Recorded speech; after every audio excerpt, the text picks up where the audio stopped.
নাকি বাংলাদেশের চেহারা পাল্টে যাবে, নির্বিঘ্নে গিয়ে ভোট দিতে পারে, সেই পরিবেশটা এখনো তৈরি হয় নাই। এই নির্বাচনও কাউকে জিতিয়ে আনার একটি প্রচ্ছন্ন চেষ্টা লক্ষ্য করা যাচ্ছে। আওয়ামী লীগ বিহীন নির্বাচনটা হয়েই যাচ্ছে, কিন্তু নির্বাচনটা কি আওয়ামী লীগের চেয়ে ভালো হচ্ছে কিনা এইটা এখন একটা প্রশ্ন হয়ে দাঁড়িয়েছে। কেননা নির্বাচন আওয়ামী লীগ পক্ষ নিত, সেটা কি পক্ষ? শুধু নিজের মার্কার পক্ষ। তারপর হচ্ছে নিজের মার্কা যারা পায় নাই তাদেরকে একটা মার্কা ডিস্ট্রিবিউট করে দিয়ে আবার তাদের পক্ষও নিত, যে কারণে স্বতন্ত্র প্রার্থী জেতার পরে আওয়ামী লীগের এমপিরা গিয়ে আনন্দ করে। নিজের প্রার্থী হেরে গিয়েছে কিন্তু আওয়ামী লীগের মন্ত্রী গিয়ে আনন্দ করে। এমনকি আমাদের এখানকার বড় বড় ইনফ্লুয়েন্সার যারা এখন অনেক বিপ্লবী, এরাও গিয়ে তখন আনন্দ করেছে যে আওয়ামী লীগের প্রার্থীকে হারিয়ে দিয়ে স্বতন্ত্র প্রার্থী জিতেছে। মজার ব্যাপার কি জানেন? ওই স্বতন্ত্র প্রার্থী এখন জেলে, আওয়ামী লীগকে হারিয়ে দেওয়ার পরেও উনি জেলে। এবং এটার কারণ কিন্তু ওইটাই যে আওয়ামী লীগ তার বিজয় নাচানাচি করেছে।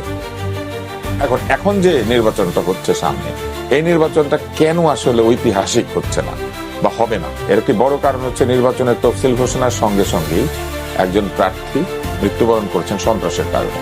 কিন্তু কার্যকরভাবে সন্ত্রাস রোধ বা নিরাপত্তা বিধানের জন্য যে পরিমাণ আগ্রহ সরকারের দেখানো উচিত ছিল, সরকার সেটা এখনো দেখানো।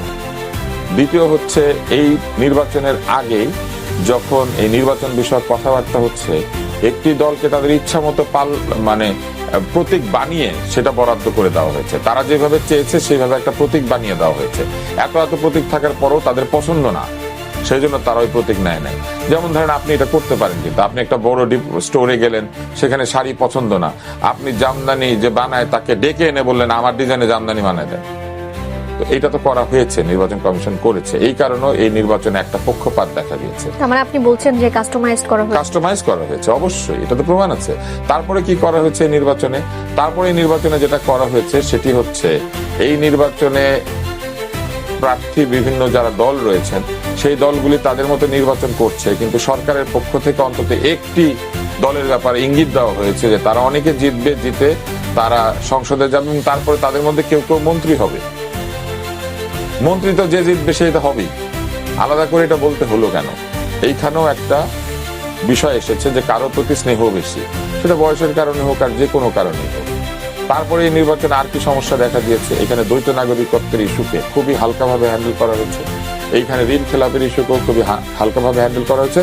এবং এই ঋণ খেলাপের ইস্যু হ্যান্ডেল করতে গিয়ে এনসিপির একজন প্রার্থীর বিপরীত প্রার্থী যিনি ঋণ পরিশোধ করে দিয়েছেন তাকে ঝুলিয়ে রাখা হয়েছে, এখনো পর্যন্ত সিদ্ধান্ত হয়নি।